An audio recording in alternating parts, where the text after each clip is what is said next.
What's happening, everybody? Christian Pedersen welcoming you back alongside Dan Dickau to another episode of the Gonzaga Nation podcast. We're somewhere around like the middle of the off season, so I think we're coming in close to rounding the curve to actually having quantifiable like basketball stuff to talk about. That's not necessarily hypothetical anymore. Before we get going on that, though, this week not just this is a college basketball show, so I would say college basketball lost an icon and a legend, but that would be an understatement with the passing of Bill Walton. All of basketball lost one of its like foundational fathers. I know he didn't invent the game, but he brought the game with a certain element of joy and talent and artistry all mixed together to a lot of generations. Dan and I both probably have very similar yet very different stories of how Bill impacted us in basketball and all that. So we want to send our condolences to the Walton family and to just everybody that is impacted by this loss. Dan, you grew up in the Portland area. I know you were only but an infant when he was actually playing for the Blazers, but you spent a lot of time around where he was around. I'm curious, what's your just do you have it's hard to say a Bill Walton story, but maybe, as you were show prepping for this and hearing about his loss, something jumped out to you as a standout story of your time in interacting with him or just around him in general. Yeah, well, as someone obviously who loved the game of basketball growing up, you read as much as you can. I mean, books, newspaper articles, magazine articles, the occasional video here and there. It wasn't like, and I know I'm dating myself a little bit. It wasn't like you just pull up YouTube or Google and get all these stories or social media. You get all this access, at the click of a button. So you had the ability, or you had to go searching for it a little bit. And as you kind of learn a little bit more about him as a player, you're just kind of awestruck, about how good he was. I mean, 21 for 22 from the field in a national title game. You talk about, like, I think it was 96-4 or something like that. His record as a college player at UCLA. And then, as a kid who grew up in the Portland area as a huge Blazer fan, you always would hear and read those stories about, the Blazers championship team in 77. And years ago, I remember when I was little, they replayed it on TV, and I watched the game, and I was just mesmerized by how good of a player he was. Like, he didn't worry about stats. He worried about what was going to be impactful for his team on that possession, what was going to be impactful for his team in that game to win. And he was just so unbelievably talented and skilled that it makes you disappointed and frustrated that, as a Blazer fan, he couldn't stay healthy for him and for the Blazers. And then you look back at it as he continued on that path of being injured. You feel bad for a player who really, as good as he was, I think his career NBA numbers were 13.5 points, 10.5 rebounds or something, but he never was healthy throughout his entire professional career. Like, it makes you start to think what could have been. And so you kind of look at some of those things, you see, like, in him as a broadcaster, and hear him kind of wax poetic about certain players. A guy like Nikola Jokic just absolutely brought the joy out of Bill Walton talking about his game. There were other players over the years that would do the same. Players that played in a way that fit his eye, he would rave about for hours. I've got two kind of really unique Bill Walton stories. One is direct with me, and another one is directly in connection with Greg Heister, my play-by-play guy, that we called a number of games on Pac-12 Network and the regional networks. Would be, Bill.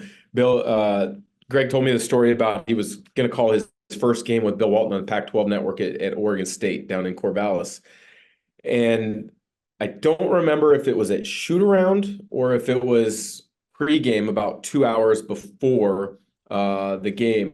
But Greg told me he went up to Bill just to introduce himself. Hey, Bill, this is Greg Heister. I want to say hello, and I want to kind of go over what your thoughts are, for our open and different things you want to touch on for the game today. He told me Bill raised his hand, and I don't talk to you before before the broadcast. I just want everything to be organic. Don't take it in a negative way, but that's how I do it. And when you hear that story and then you hear him on broadcasts that you would have caught at different stretches of his broadcasting career, it makes a lot of sense. Because many of the guys that would call the games with him, whether it's Roxy Bernstein, Dave Pash, Jason Benetti at times, you could tell they had no idea where his mind was going to with his next comment. Many times it would be absolute gold in regards to storytelling. Sometimes he would get off topic and would get annoying. You'd change the channel for sure. But that's every great, storyteller at some point. The story doesn't fit what needs to be told at that time. But, that was a story that was told to me directly from Greg in regards to prepping for his first game with him. I met him on a couple different occasions. Playing in the NBA, he called a game or two that we were with, and he was always there courtside doing prep, saying hello to all the players. So I had a chance to say hi a few different times. But the one that kind of sticks in my memory was Pac-12 Media Day. This would have been maybe 7 or 8 years ago. The Pac-12 networks after Media Day had all of our had all the analysts, color analysts, and play-by-play guys, and a few strategic sponsors on the business side to a dinner after Pac-12 Media Day. And it just so happened to be that I was seated at the same table as Bill. And I mean, just the stories that he told, how he commanded the presence at that table, and would ask a question over here and listen, and then make a comment and tell a story, and then go to somebody else at the table. He was somebody that absolutely enjoyed doing what he did and enjoyed being around others, and it definitely showed. And seeing a lot of these remembrance posts over the last 24 hours, has been impressive in how so many people are saying the same things about him. His joy for life, his willingness to place others above himself, his willingness to not take himself too seriously, to completely be in the moment. All of these things that I think a lot of people, regardless of your mindset on a lot of different hot button topics in society these days, if a lot of people would take a step back and look at these things, I think we'd be able to come to a much better agreement on a lot of different things, and have a lot better communications in regards to things that create a lot of issues for people.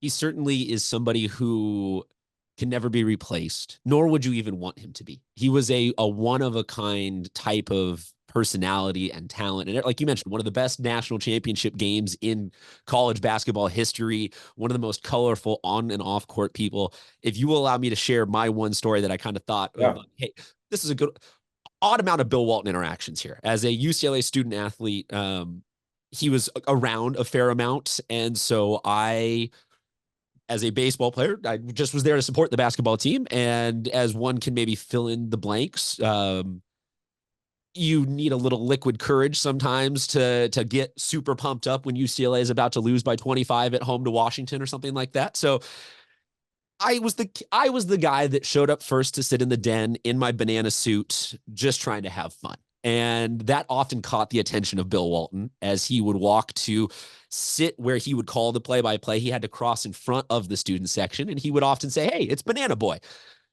So, not that he knew me or friends, but we had that sort of solid interaction. Fast forward a couple years to my first few years professionally covering sports. I was working here in San Diego covering high school sports.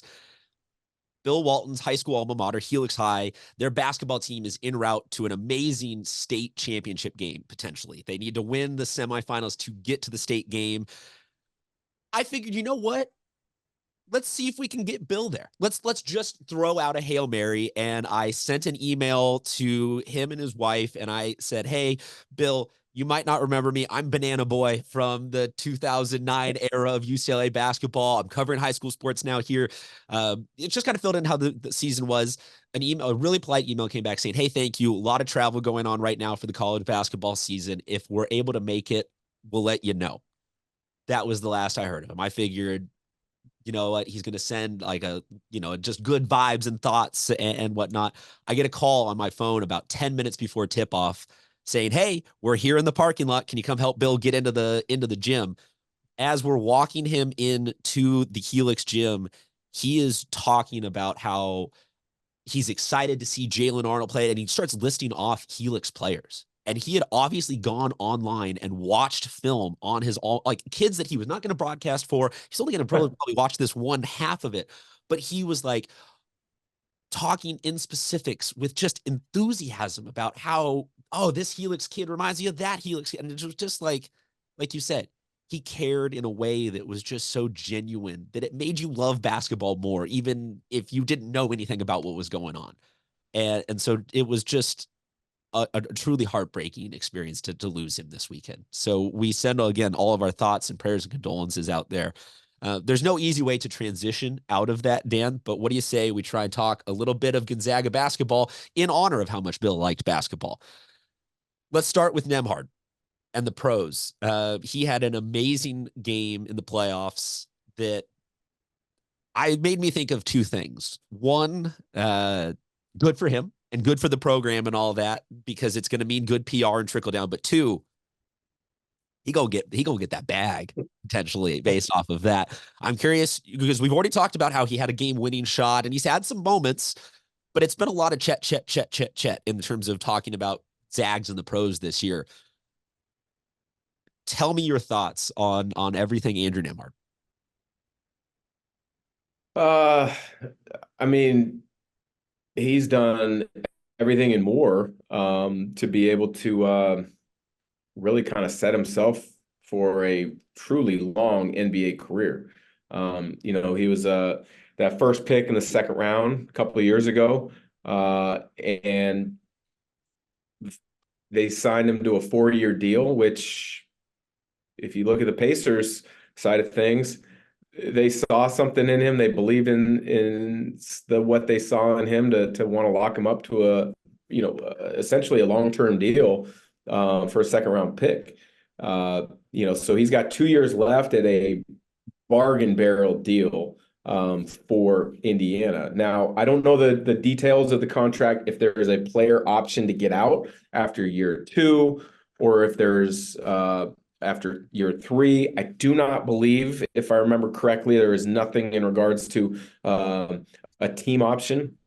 I do not know how, because the CBA, the collective bargaining agreement in the league, has changed since I played. If there's a certain point where you can renegotiate an extension. But that being said, he's in for a heck of an extension. His fourth Or season, the 25-26 year, has a team option. so he's got one more year, and then the fourth year is the team option. Yep. So essentially, that's a no-brainer. That will be picked up without a doubt, barring anything crazy. But when you look at what he did over the playoffs, he has entrenched himself as an NBA level starter. Someone who is going to have a 10, 12-year NBA career at that point guard position. A lot of times guys do that by having monster moments in the playoffs, and Nembhard has done just that. In this regular season, averaged about 9 points, a little over 4 assists a game. He did shoot 40% from the 50% from the field, 36 from three, but in the playoffs, I mean, he had 2 games, 30 plus points. He averaged almost 15 a game, 5.5 assists, 56% from the field, 46 from three. And yeah, you could say a little bit of this was, well, due to matchups, they had to play more guards, and then Halliburton got hurt and they gave him more opportunity. That's fine. That's all good. But you got to perform, and you got to deliver in the biggest of moments in the playoffs. And that's exactly what Nembhard did. Hats off to him. It's awesome to see another Gonzaga player performing so well on that national stage. And he just earned himself a hefty contract. And then when the opportunity arises, obviously it's not for at least a year out or so, but big time performance from Andrew Nembhard. That was a lot of fun to watch. Well, and can I just say, let's hope, fingers crossed, that that trickles down into some sort of donation back to the school. Because, you know, once you get everything over 20 million, it's just icing on the cake. You can slough off a tax donatable quarter, 500,000 or whatever to Gonzaga back in the day, to the NIL fund. Current potential Gonzaga players, Braeden Smith, you saw him a lot in high school, and curious your thoughts on how well he did his 2 years at Colgate, improving, and what you think of him as a fit in Mark Few's system. Well, I think it's a tremendous addition for Gonzaga. And it's a unique addition in the fact that he is planning on redshirting. The coaching staff, showed it and shared it as, hey, come to Gonzaga, redshirt for a year, continue to develop your game, understand the culture in the offensive and defensive philosophies of attack that we want to use. Get yourself fully comfortable and immersed in it. And then when Nembhard and Hickman head out, the keys should be yours. You take it and run with it. And so the recruitment was a little different, I'm sure, than a lot of other schools pitched to him. But in the end, Gonzaga's success as a program, making deep NCAA tournament runs 9 years in a row in the Sweet 16, and the ability to develop players and allowing them to maximize their potential and playing at the highest of levels when they're done playing at Gonzaga, whether it be the NBA or whether it be in the EuroLeague or another really high league in Europe, I think won out in the end for him. But he's a player that I saw him in high school a number of times with his high school AAU team, Seattle Rotary. What I remember from him a couple of years ago in person was just a very smart, cerebral player, always under control, is more athletic than probably he gets credit for. And a lot of that's probably because he is on the shorter side. Now they list him at 6 foot. He is 6 foot. I don't think people need to worry that he's any smaller than that. But you know what? Ryan Nembhard's not a big guy, and he's having great success at Gonzaga. So I don't know what the hang up is for a lot of people these days but he's a small guard. Well, I was a small guard, and the big thing is how skilled are you? How competitive are you? How much are you able to impact winning with what you do on a possession in, possession out basis to be able to drive winning? And I think those are things that Braeden Smith can and will do for Gonzaga. When you look at it, Patriot League Player of the Year out of Colgate as a freshman, averaged over 11 points a game, shot at 48%, 36 from three. Sophomore year, he was the Patriot League Player of the Year, as I mentioned, but his numbers went up in regards to scoring it, a little over 12 and a half, 5.5 rebounds, which for a small guard is tremendous, and then a little over 5.5 assists a game. But his shooting numbers dipped last year, under 40% from the field, right around 30, 31% from three. But a lot of that can be due to you have more volume, you have more attention from the defense, you don't get open shots. And that's one of the things that, I think shooters, when they get to Gonzaga, you can go from, a 34, 35% three-point shooter to a 39 to 40 because you're getting open shots, because you've got more weapons that you're playing with. You have more space because the offense, the continuity stuff that Gonzaga runs. So I think it's a great addition for Gonzaga. It'll be fun to get down there and practice later this summer and fall and watch Braeden Smith go up against Nembhard and Hickman. And I think Gonzaga's backcourt's in good hands when he takes over. Yeah, size to me has become the tipping little detail that you don't actually that if somebody is bringing that up, that person doesn't actually know much about basketball. That if you're saying, oh, he's a small guard, oh, he's a big this, oh, he's that, I'm like, that feels like you don't know how to really read that player. You're just looking at a spreadsheet and saying, oh, he's 2 inches shorter than most people at that position. Obviously he's at a disadvantage. It's like, no, I feel like that's a very simplistic way of looking at it. You talk about, though, his everyday in practice. For a red shirt player, a lot of people probably hear that term all the time and think, okay, he doesn't play, but what are really the options for a redshirt year? Like, are you able to practice with the whole team? Are you able to just kind of give some people into the insight as to how much he could potentially learn hands-on wise in terms of practice and being around the guys, like everything that a redshirt player could do during a year? You do everything but playing games. Your practices become your games. And then, take for example, there's nothing different on a non-game day. You're going to go through the weight room workout. Now, your weight room program is going to be slightly altered because you don't have to be optimal peak freshness and legs rested, ready to go at a 6 o'clock on a Thursday, Saturday throughout the conference season or certain times during the season. So your weight program is going to be slightly different. Your conditioning will be, but your skill work's going to be no different. It might actually, normally it'll be added to.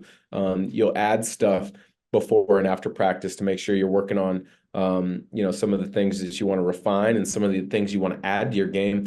In regards to the game day, that's really where things become a little bit different for a red shirt versus a player, because you're not playing.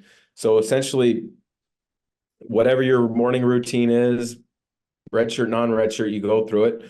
Shoot around, day of game, you'll be on the court with the guys with the walkthrough and the skill development piece of things. You'll go through film just so you can start really kind of learning, the cadence of how to prepare and what Gonzaga focuses in on in regards to that. But for guys that are going to play in a game after shoot around film session, a pregame meal, you're going to usually go back to your apartment, your dorm, and you're going to get off your feet for, close to 2 hours before you come back to the arena. If you're a red shirt, you're probably going to stick around after that pregame meal, get another workout, and then you're going to go back to your apartment or dorm for a short bit before you come back for the pregame routine that you go through with your team. So, it's a chance where Gonzaga's proven it's got a great track record. Guys really get better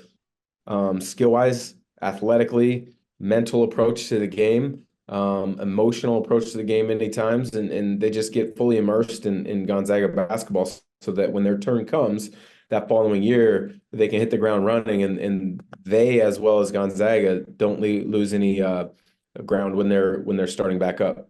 So it really is a chance for actual learning. It's not just sit out a year so we don't use you. It's you will learn both from playing against, like you said, at practice and being around at the game, everything about the Gonzaga lifestyle, the Gonzaga philosophy, the mentality, and the skill level that is required to be a contributor here. No, 100%. I mean, he is 100% of the team. I mean, that term red shirt, has gotten a negative moniker, but for many players, it's the best thing that has happened to their career. Myself, I put that kind of category in regards to my career. Kelly Olynyk, Nigel Williams-Goss, Brandon Clark. You could go on and on down the list. Matt Santangelo, that Gonzaga, Braden Huff, most recently. Gonzaga has done an unbelievable job of utilizing that redshirt year to its full extent and helping their players be prepared for when their opportunity comes. Because when you play, you want to feel ready. And not that Braeden Smith wouldn't be ready to play right now, but you also want to make the most of the minutes you get and get as many minutes as you can. And the way Gonzaga's roster is structured right now, with two ball handler decision makers and Nembhard and Hickman, it makes sense to have the long game approach to your career and say, you know what, I'm willing to set aside 1 year of true development so that I can have 2 tremendous years playing at such a high level program like Gonzaga. So where along the lines do you think, and I know you don't actually know this, I'm just curious your take on it. Where do you think that conversation starts? Is that Coach Few and company just like right at the very beginning saying, hey, we want you, but not till next year? Is that once you get him in the door, you kind of the conversation develops into redshirting for a year? Because that can be that feels like a hard sell sometimes. And maybe Coach Few just is really that good at it, or just is somebody that people want to be around that much. But to tell a guy, especially someone that's already played 2 years, hey, come here, yes, but come here and sit out a year, that I don't know where that starts. Well, I think it shows a lot of creative thinking from Gonzaga's coaching staff in, looking at where their roster is now, how the transfer portal works year in and year out, how you can get an experienced point guard up to speed so quickly for your program so you don't miss a beat when Nembhard and Hickman leaves. Target and prioritize him in the transfer portal, and then share with him all of the benefits to doing this. As opposed to, now they're not a staff that negative recruits to against other programs, but show all the positive benefits to doing it this way, as opposed to going and playing somewhere else, or even coming to Gonzaga and trying to play in year one, and what that might mean for their career. So I think it's a lot of forward thinking on the staff's part. I think it's a lot of soul searching on a player's part, but then also a lot of understanding on a player's part of what do they truly want out of a career? What do they truly envision success to look like? Because if he wanted to, if he just wanted to go play somewhere, right? He could go play probably 100. He probably would have had 100 options. But what's important to him? Well, winning a game or two in the NCAA tournament, trying to make a deep run is important. Developing as a player, having a chance to maximize his opportunities and see where that may lead to a professional career is important to him. And if you're willing to kind of look at that and understand that if I take a year off of playing and I get better at this, and this, I refine this, I'm in a winning situation, more eyes are going to be on me. I'm going to prepare myself for an opportunity that I can really take advantage of 15 months from now. That shows a lot of maturity by a young man to make that type of decision. I also feel like it shows a fair amount of trust and faith, because some of that, like saying the term 15 months from now in relative to college sports is kind of insane, because a lot of Yeah. this is massively shifting all the time, that 5 months from now, this whole Gonzaga roster could be in a completely different mindset. So certainly it seems like this is a huge underlying statement about the quality of the program that Coach Few is building. Or no, I shouldn't say is building, that he has built and continues to maintain. That he can bring in players and explain to them, hey, you're part of all of this down there, down the line. And that is really cool to me, because you don't see a lot of other college basketball coaches. I mean, most recently, Calipari departing from Kentucky, he succumbed to the one and done. Like it's a lot of the here and the now is what so many college coaches are doing. And so for Mark Few to be playing 4D chess, thinking already about next season and building, developing guys, seems like a lot of difficulty on his part, but also a lot of the reason why he is who he is. Talking about this season, though, we have brought up the schedule a little bit. You talked about Battle for Atlantis is where they're going to be playing. UCLA, UConn, Kentucky, San Diego State. It's pretty blue chip non-league season or non-conference season for Gonzaga. I'm curious, have you been keeping tabs? We've talked a little bit about UConn specifically getting some in WCC transfers. But have you kept tabs on how either of or any of the other schools are rebuilding or reconstructing rosters? And I'm just curious your evolving and ongoing thoughts about the non-league or non-conference schedule for Gonzaga. Well, first off, the Gonzaga's non-conference schedule is turning out to be, as year in and year out, a tremendous test. Get them ready, for what is hoped to be a deep NCAA tournament run again. And you got the UCLA, the UConn, San Diego State, the Kentucky games, as mentioned. The Battle for Atlantis will be great. So you're going to play a ton of high-level opponents right there. In regards to, the WCC and the additions, um, I've followed it a little bit. I got to dive in a little deeper. We're actually getting close to reaching out to all the coaches across the league and getting them on for their off-season kind of check-in with Gonzaga Nation. But Portland's been hurt in the transfer portal, at least going out. Tyler Harris, I believe, was their freshman last year, showed a ton of promise. He transferred. I believe he went to University of Washington. So that's a big quote unquote defection in the league. Mike Travajamps from San Francisco went into the transfer portal. That one was disappointing and frustrating to me, and I dove into it a little bit more and looked at it because he'll now be searching for his third school in 3 years at the college level. But if you go back further and look, he was at 3 high schools his last 3 years of high school. So he'll be going on his sixth program, sixth coach, sixth philosophy in 6 years. And you keep hearing this buzzword potential, potential. Well, at some point, and I know I'm talking about this kid in particular, but this is just, for players in general. Like if you keep transferring year in and year out, and you have to keep changing and learning a new philosophy and how you fit and how you can best attack, how you can best impact winning in a new program, you're never going to be, put in a best light to kind of show yourself and live up to your potential, because you're always searching. You never have a chance to develop, true chemistry or a relationship with your teammates or with your coaching staff. It becomes completely transactional, and I think that's a lot of what you're seeing in college basketball. But those two transfers right there, in regards to just the WCC you talked about, come to mind. Well, and then there's the Houston Millette at Pepperdine. He's going to Alabama. So it shows you a little bit of just how talented that Pepperdine roster was last year. Houston Millette goes to Alabama, who is in the Final Four. Michael Ajayi is set to come to Gonzaga unless he keeps his name in the in the NBA draft, which I believe tomorrow is the deadline to pull your name out. So we'll have to keep an eye on that. But those were a couple of the names that really kind of caught my. Wayne McKinney, San Diego, goes to San Diego State, so that's another key one that kind of has impacted a few things.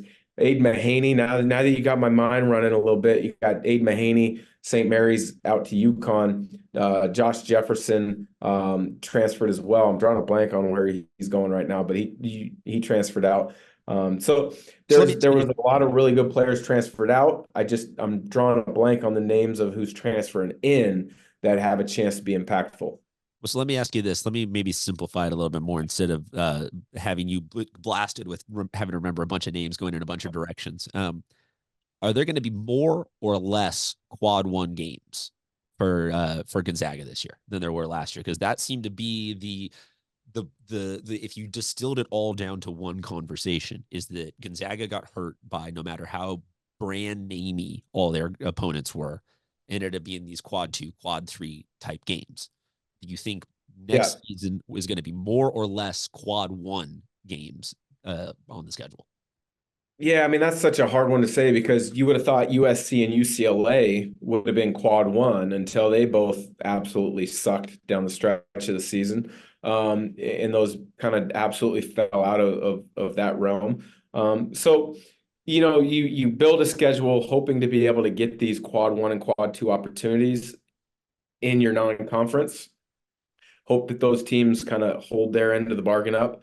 In regards to adding Oregon State and Washington State to the league, I think Washington State definitely adds quad 2 and maybe even quad 1 opportunities if you go on the road and win down there, based on what their numbers were last year. Now, Oregon State, they're going to fall more in that quad 2 and 3 category. My guess, not knowing the numbers right in front of me now, my guess a road win in Corvallis would be a quad 2. A home win against Oregon State would be a quad 3. Just based on what their net rankings and their KenPom was a season ago, they've really struggled since that Elite Eight run that they made about 4 years ago. So we'll see how that falls. But, St. Mary should solidly be really good again. I mean, yes, they lost 2 great players, but Randy Bennett's a heck of a coach. He'll figure things out. San Francisco showing a ton of promise as well. So, I think that question's a little hard to truly answer. It's impossible. Until we really get a true vision of what these other teams' rosters are looking like with additions. Dan, haven't you figured out that my job is 2 things? 1, to introduce the podcast, and 2, to ask you questions that you can't definitively answer, but you have to fill content time for. That's why I'm here. So yes, I have more things that Dan Dickau tries his best to not tell me, dude, I don't know the answer to that. Nobody does. And instead he gives us a beautifully eloquent political answer there. All in all, though, I will say it does seem to me that, at least with UConn and Kentucky, those are going to be really solid opponents. I Yeah. think based off of reading the tea leaves, SDSU didn't get any worse. So some of SDSU's losses last season were weird.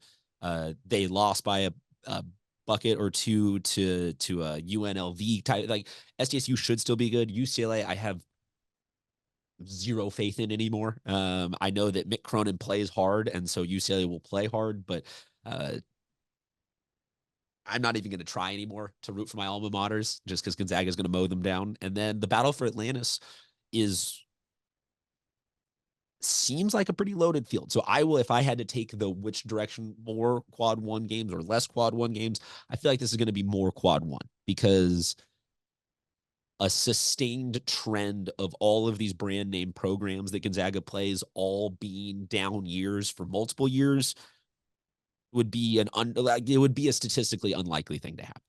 So I'm just gonna go with it has to bounce back at some point. So this year seems just as likely as any other year to be one where Gonzaga winds up back to that relatively predictable amount. Like you kind of said, you would think that these schools would do it. So I'm fingers crossed because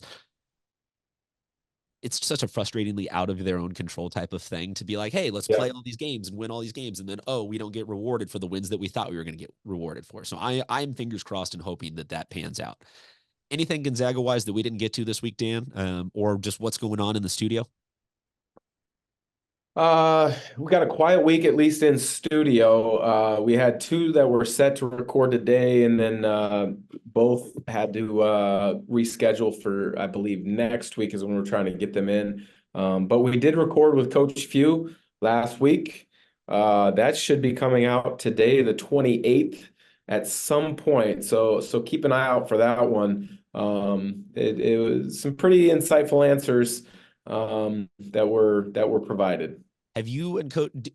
Do you still fall back into coach and I'm 19 dynamic with Coach Few, or are you now both adults? Like what? I'm curious. Are you stuck forever as just a Gonzaga player to him, or have you evolved to be sort of equals? I'm not necessarily equals. You work different jobs, but you kind of get what I'm saying. Yeah, good question. Like, are you worried that he's going to make you run conditioning at some point during the day? Absolutely not. Especially with that? I'm always concerned he's going to have some interesting sarcastic comment about something random that, I will look at and understand differently now than I did when I was 20, 21 years old. That's for sure. Fair enough. I feel like sometimes, oh, and also, do you just call him coach instinctively? I'm assuming is will forever be how you address him, no matter how many, or does he tell you otherwise?